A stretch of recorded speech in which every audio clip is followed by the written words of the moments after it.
Amém. Glória a Deus. Ele está aqui na palavra do Senhor no livro de Marcos. Marcos 7, palavra conhecida, fala dos dois alicerces. Todo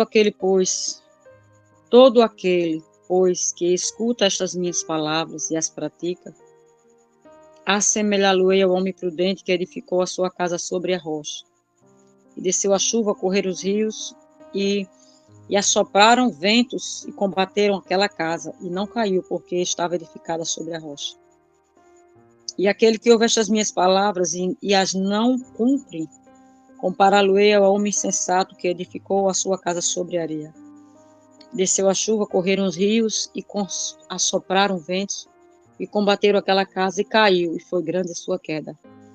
E aconteceu que, concluindo Jesus este discurso, a multidão se admirou da sua doutrina, porque os ensinava com autoridade e não como os escribas. Amém.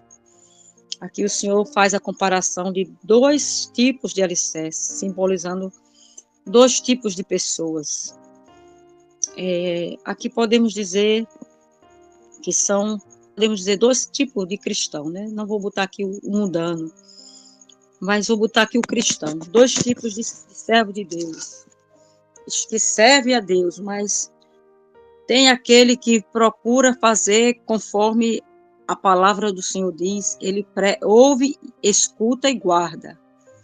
Né? Mas tem aqueles que só ouve, mas não atenta, não guarda.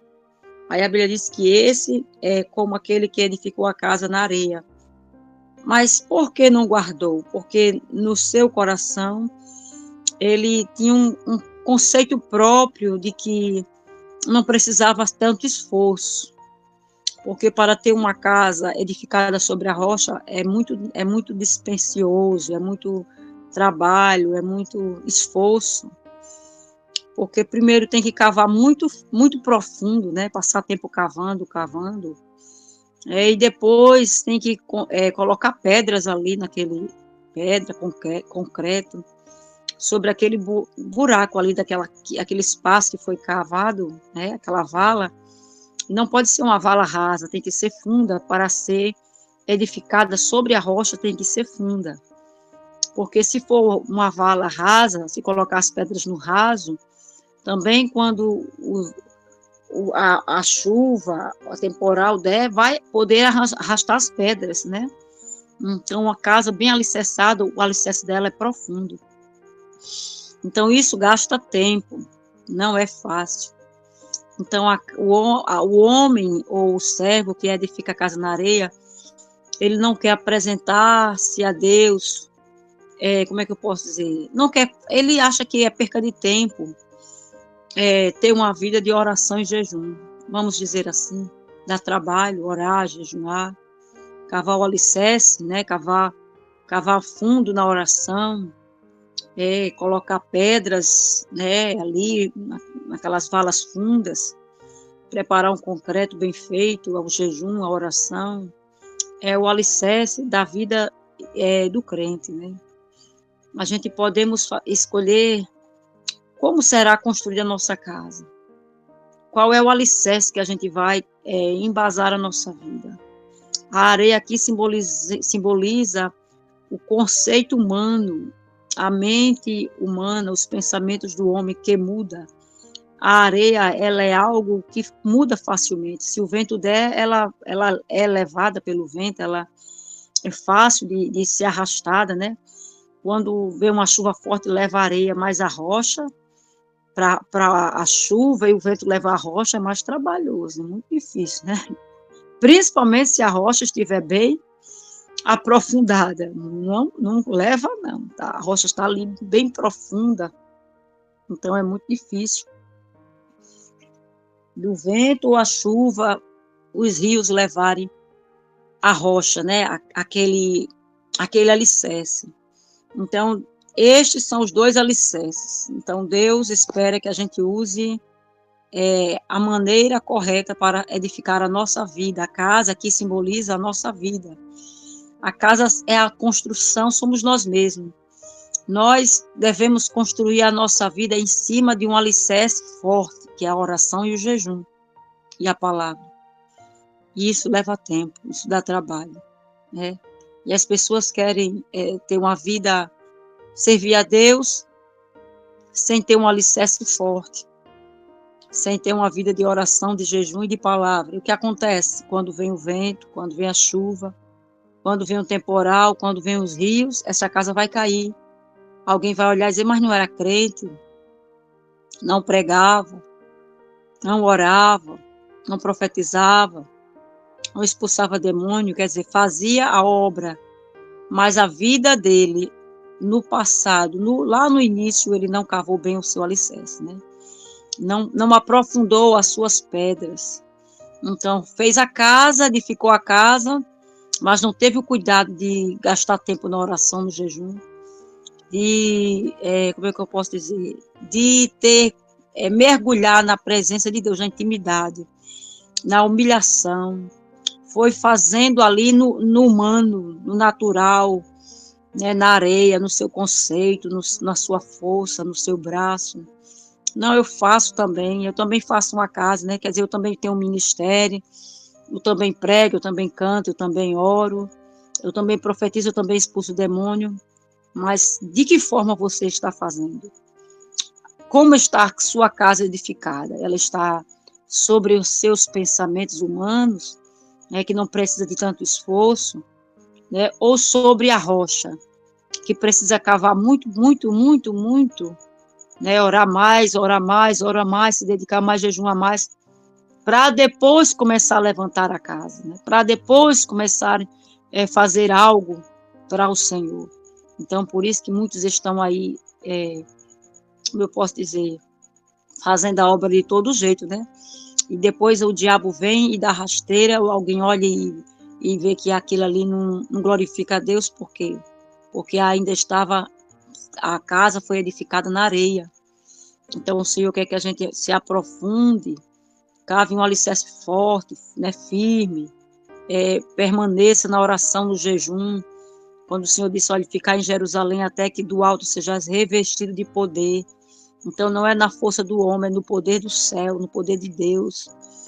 Né? Paulo disse que as nossas palavras, né, o nosso evangelho, o evangelho que pregamos não consiste em palavras de sabedoria, né, de humana, mas consiste no poder de Deus. Então, Paulo tinha um alicerce muito profundo.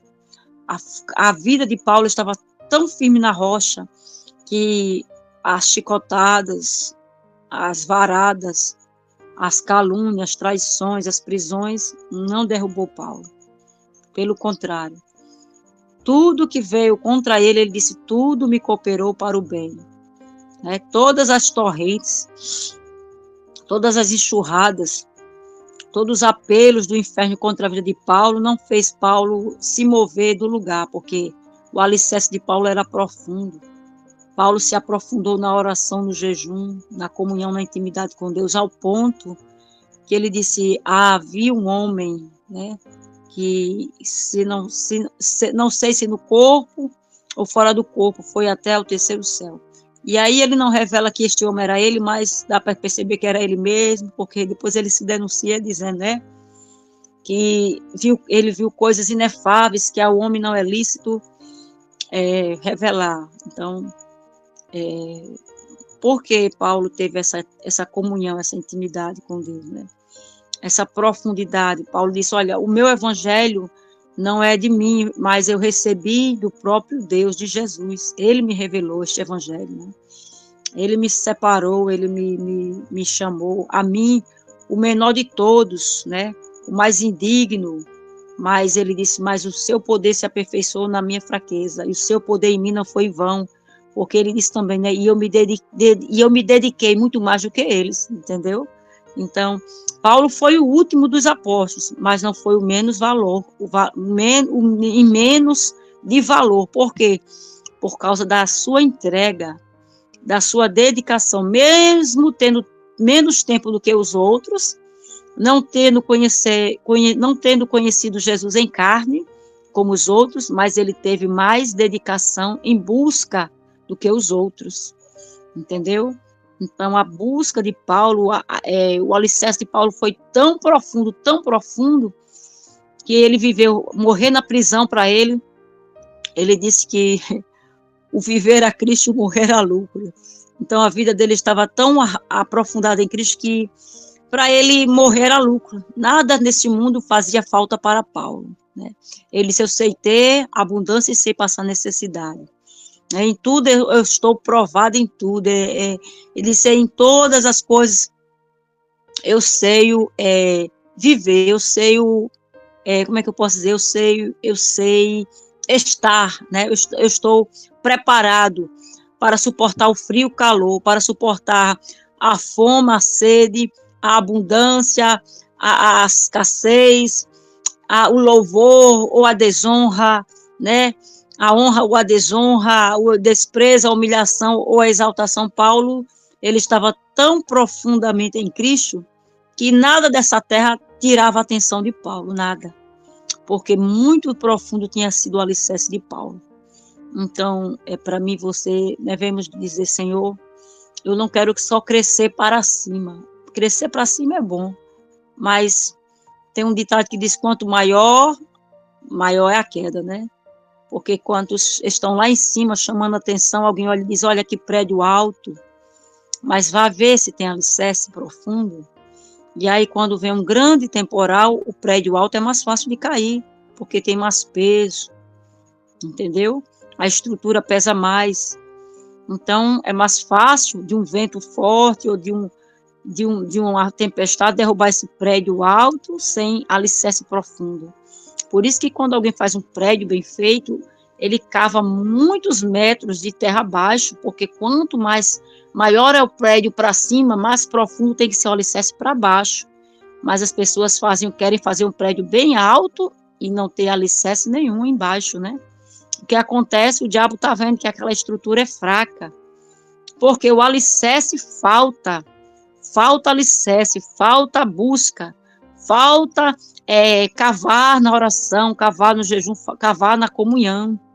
Então, é fácil? Não é não. Isso aí é um esforço que o homem faz, é a busca de cada um, né? Que o Senhor venha nos dar força, porque ser crente, de todo jeito é fácil. Mas ser crente com alicerces profundos, gasta tempo. E isso é que nós muitas vezes não queremos dar ao Senhor o nosso tempo. Nós não queremos dar o nosso tempo. Paulo, o Senhor disse para o evangelista João, lá em Apocalipse, disse, naquela carta que ele escreveu para a igreja de Laodiceia, quando o Senhor disse, compra ouro provado no fogo, para que te enriqueças. Então, eu pensei assim, ouro provado no fogo, o que é isso? São as provas, né? Pois a Bíblia diz que a nossa fé, ela é mais preciosa do que o ouro que perece. Então, como é que Deus prova a fé? Através das provas, né? As provas que o crente passa, vai provar qual é o valor da fé que ele tem. Mas o crente, assim, uma prova de 1 minuto, irmão, é diferente de uma prova de 10 anos, entendeu? Porque uma prova de 10 minutos é diferente de uma prova de 10 anos, porque você, além de você estar passando por uma situação difícil, a sua resistência e a sua perseverança está sendo provada também. Não é só a prova, não é só a situação difícil. O pior não é a situação, o pior é o tempo que você passa. O tempo que você está sendo provado, irmão, quanto mais tempo você passa naquela prova, mais a desgaste, mais a esforço, mais é necessário, como é que eu posso dizer, uma fé sobrenatural, uma perseverança, né? Um entusiasmo que não é da terra, meu irmão, só pode ser do céu. Então, compra ouro provado no fogo. Aí eu pensei assim, então é o tempo, Senhor. A moeda do céu é o tempo. É o tempo. Por quê? Quando você trabalha para o homem, você recebe o salário de acordo com o tempo que você trabalha. Né? 12 horas, 8 horas diária, você recebe X de valor pelas horas que você trabalhou, você recebe. No céu, no reino espiritual não é diferente.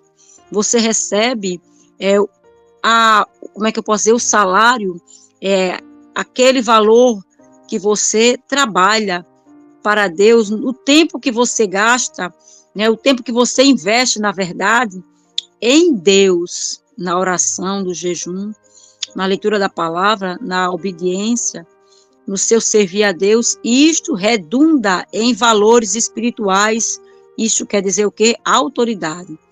Porque aqui na Terra o homem tem autoridade quando ele tem dinheiro, quando ele tem, como é que eu posso dizer, nome, influência, dinheiro, na verdade. Porque não existe a pessoa ter nome, ser influente, se for pobre, miserável. Porque quem é que vai ser influenciado por um pobre miserável? As pessoas dizem, vixe, isso aí é um pobre miserável, não tem nada para dar. Olha o que é que ele tem? Não tem nada. Então, geralmente, as pessoas que elas têm influência, elas têm dinheiro, elas têm algo de valor, né, neste mundo físico, que chama-se dinheiro. Mas do mundo espiritual, o valor que você tem, que eu tenho, é mediante o nosso tempo trabalhado, investido no reino de Deus. Nossas recompensas, os nossos galardões, também é adquirido com o tempo que nós fazemos a obra de Deus, com aquilo que nós fazemos para o Senhor. E o material que nós usamos para adquirir esses galardões são vários, né? Que Deus dá, que Deus permite que a gente use, né? Como é que se adquire galardão? Se junta recompensas no céu, né? Se não me engano, são os 7 materiais. Vou ver se eu me lembro de todos. Oração, a leitura da palavra, o evangelismo, o servir a Deus na congregação, o dizimar e ofertar, você cuidar do próximo, servir ao próximo, dar esmolas, fazer o bem, né? E louvar. Pronto, são esses 7 materiais que o crente, quando faz na terra, quando ele usa esses materiais, quando ele ora, quando ele jejuma, quando ele lê a Bíblia, quando ele evangeliza, quando ele prega o evangelho, né, que é evangelizar, quando ele está na congregação, adorando a Deus, servindo a Deus, quando ele está louvando, quando ele dizima, quando ele oferta, quando ele faz o bem, serve ao seu próximo, isto que ele faz na terra, no mundo espiritual se torna em material, em galardão, em moedas, vamos dizer assim, né? Em moedas financeiras na terra, né? O seu trabalho físico gera valores monetários, dinheiro, né? Mas no céu estes são os materiais que o crente usa para adquirir o seu galardão. Então, eu entendo que quando a gente gasta tempo, na verdade, investe tempo na oração, no jejum, na busca em Deus, além de você estar adquirindo galardão, no mundo espiritual você está tendo um alicerce mais profundo, fazendo um alicerce muito forte. Então, como Paulo, nada separou ele do amor de Deus, ele disse, olha, nada nos separa do amor de Deus. Paulo disse, não é a fome, não é a morte, não é os demônios, não é os anjos, não é a perseguição, nem a angústia, nem a tribulação. Por que ele disse isso? Porque por tudo isso Paulo tinha passado. Então ele só disse porque ele provou, ele experimentou na carne dele como é que eu posso dizer? Esses ventos, essas torrentes, né? Estes vendavais, mas nada disso tirou Paulo da presença de Deus, porque ele tinha cavado um alicerce profundo. Ele tinha buscado ao Senhor intimamente, profundamente. Então, Paulo, ele teve esta comunhão com Deus tão íntima, que ele não se abalava por nenhum vento, por nenhuma palavra, por nenhuma circunstância adversa. Então, que nós possamos guardar isso no nosso coração. Não vamos perder tempo, mas vamos investir tempo na oração, na busca, na leitura da palavra. Às vezes a gente fica perdendo tempo, irmão, às vezes a gente passa 1 hora, né, às vezes ali intertido no celular, olhando alguma coisa, mas quando nós passamos 1 hora na oração, irmão, nós não estamos perdendo tempo, estamos investindo, até porque está tudo sendo revertido em moeda, e em busca, em galardão no céu, para a construção e edificação espiritual da sua casa, e no mundo espiritual em autoridade. Por quê? Porque quanto maior as suas recompensas no céu, maior a sua autoridade espiritual na terra. Você sabia disso? Por isso que ele diz, olha, compra ouro provado no fogo. Ouro provado no fogo, quer dizer, um ouro de valor. É uma vida que é provada e aprovada.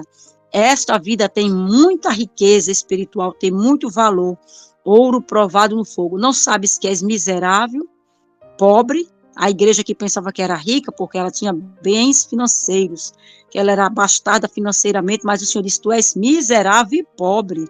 Compra ouro provado no fogo, quer dizer, uma igreja que não era provada, uma igreja que não era, não passava por luta nenhuma, mas ela achava que era rica, porque ela tinha bens financeiros. Aí o Senhor dizia, tu és pobre e miserável, e também tu és nua e cega. Nua por quê? Porque ela não tinha vestimentas espirituais, né? Ela era nua, ela não tinha vestes de santidade, de glória e de honra ao Senhor, e ela era cega, ela não via a sua nudez.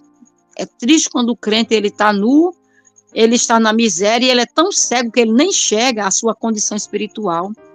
Ele não vê a sua miserável condição. Pelo contrário, ele acha que ele está, assim, como é que eu posso dizer, bem com Deus, porque no material está tudo bem. E para ele só importa o material. Crente raso, crente que é a casa edificada na areia, na terra, ele só acha que os bens material é o suficiente, é importante, está tudo bem, porque as minhas contas estão pagas, lá em casa ninguém está doente, na minha casa não falta nada, o meu carro está na garagem, a minha conta está gorda, está tudo bem, não falta nada. Crente raso, que a edificação dele é só na areia. O que acontece? Se vier uma prova, se acontecer alguma coisa fora do natural para aquele crente, ele desmorona, a fé dele não tem valor nenhum, não tem fé, ele não tem, a fé dele não foi provada, nunca foi provada no fogo, só basta um ventinho que ele cai. Mas você vê um crente que está firme na perseverança com Deus, é porque ele cavou muito fundo, e quanto mais ele cavou, mais a sua fé foi colocada à prova. Você não vê que às vezes a gente percebe que tem aquele crente que quanto mais ora, mais parece que o negócio piora, mas não é não, meu irmão, é porque além dele estar cavando, orando, aprofundando o seu alicerce, o inimigo está ali tentando parar, investindo para que ele venha parar de cavar, se cansa, não cava mais não, já está bom, aí já dá para você edificar a sua casa, aí já está bom, não precisa você aprofundar, não sabe por quê? Porque o diabo sabe que quanto mais esse crente cavar na oração e no jejum, mais vai ser difícil dele derrubar esse crente. Então o diabo diz, não precisa se esforçar demais não, tu já é crente, não precisa orar muito, ler Bíblia muito, nem orar, nem jejuar muito, precisa não, só basta uma horinha ou duas de oração. Na madrugada você não precisa orar tanto, só precisa orar antes de dormir, né? Meia horinha de oração tá bom, você vai para a igreja já tá bom, Jesus te ama, tá tudo certo. Por que ele faz isso? Porque você não precisa se cansar muito não, você já é crente, você não já está no livramento, você já guarda a doutrina. O diabo não quer que você tenha um alicerce fundo, não. Porque se você tiver um alicerce bem cavado, bem fundo, querido, você vai dar trabalho para Satanás. Porque quanto mais fundo for o seu alicerce, maior é a sua casa, maior é a sua autoridade, maior no mundo espiritual você se torna. Então, quanto tempo você tem gastado na oração, é o tempo que vale no reino de Deus. A moeda do céu é o tempo. Você sabia de Deus? Sabia disso? Compra ouro provado no fogo. Eu vou comprar com que dinheiro, irmã Gardner? Com o tempo que você investe. Quantas horas, quantos dias, quantos anos você tem buscado. Então, isso aí para Deus tem grande valor. Mas os crentes aceitam Jesus, com 6 meses de crente já quer ser o super crente, né? Já quer até ser popstar e estrela, irmão. Eu tinha um amigo que ele dizia assim, que ele era conferencista internacional, irmão, ele era meio analfabeto, até a Bíblia, eu tinha uma Bíblia pentecostal, que eu comprei de estudo, mas só que eu não, assim, ele queria tanto a Bíblia pentecostal, porque ele queria ser pregador, que eu fui e dei minha Bíblia para ele, né? Dei minha Bíblia, então, mas ele se intitulava conferencista internacional, irmão, quase ele não saía nem de Natal, mas ele achava que já era um conferencista, só porque Se achava mesmo, né, irmão? Porque nem palavra assim, nem muita sabedoria tinha, nem muito tempo de oração tinha, mas só porque era crente, fazia muito barulho, então ele achava que aquilo ali era suficiente. Então, às vezes, Deus está lhe escondendo, ninguém lhe conhece, ninguém lhe vê, ninguém está escutando nem o seu barulho, mas o céu está ouvindo o barulho das suas orações, do seu gemido. O céu está recebendo as suas lágrimas. O seu alicerce está sendo cavado e ninguém está vendo. Ninguém está observando, mas Deus está vendo. O diabo está vendo que você está cavando, por isso que ele está fazendo de tudo para você parar de cavar. Mas não pare, não. Continue cavando, porque quando você menos esperar, o seu alicerce está tão profundo que Deus vai dizer: agora eu edifico esta casa, porque é Deus mesmo que vai edificar esta casa, para a glória dele. Porque para você suportar o peso da glória de Deus, você tem que ter profundidade. Para você suportar a vontade de Deus na sua vida, você tem que ter profundidade. E a profundidade com Deus requer tempo. Então, não adianta dizer que é, não adianta dizer que tem. Eu sou rica, abastada, nada me faz falta, e não ter. E o Senhor dizendo: não és cega, pobre, miserável e nua, né? Então, que Deus tenha misericórdia de nós. E Jesus, quando terminou esse discurso, diz que, concluindo esse discurso, a multidão se admirou da sua doutrina, quer dizer, do seu ensinamento. A palavra doutrina quer dizer ensinamento. Porquanto os ensinava com autoridade e não como os escribas. Então, Jesus falava com autoridade. Falar com autoridade é falar com poder. É falar com conhecimento de causa. Ele falava com toda a verdade. Por isso que eles se admiravam. Então, que eu e você venha edificar a nossa casa na rocha, cavar. Alguém pode dizer: não, mas para que orar tanto? Você está perdendo o seu tempo. Não, pelo contrário. Quem diz isso é porque não sabe o que é que ele está perdendo. Porque não se perde quando ora, se perde quando se não ora. Quando você e eu paramos de orar, nós estamos perdendo o tempo de estar adquirindo o galardão, a recompensa, a unção, a autoridade. O diabo quer que eu e você se distraia todo dia. Vai se distrair, vai se divertir, vai descansar, vai repousar. Não precisa, você já orou a semana toda, o mês todo. Tira 15 dias de férias. É isso que ele quer. Mas enquanto você cavar mais profundo você vai ficar em Deus. E o peso da glória de Deus na tua vida será tão grande que os demônios não vão suportar a glória de Deus, né? E esse peso não vai fazer o crente ficar orgulhoso, não. Pelo contrário. Quanto mais peso de glória, mais humilde o crente fica, como Paulo. Ele disse: eu não me glorio, a minha glória é a cruz de Cristo, né? Ele não tinha de que se gloriar. Ele disse: eu me glorifico e me alegro na cruz de Cristo, porque foi o sacrifício dele que me alcançou. Então, o que nós devemos fazer para honrar esse Deus?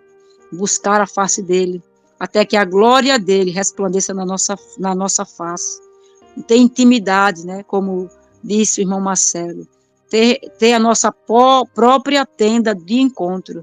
Eu ainda não tenho essa tenda. Eu ainda não consegui, como é que eu posso dizer, levantar essa tenda. Mas, irmã, você ora? Irmão, eu oro. Mas eu posso lhe dizer que eu ainda não tenho essa tenda. Eu preciso orar mais.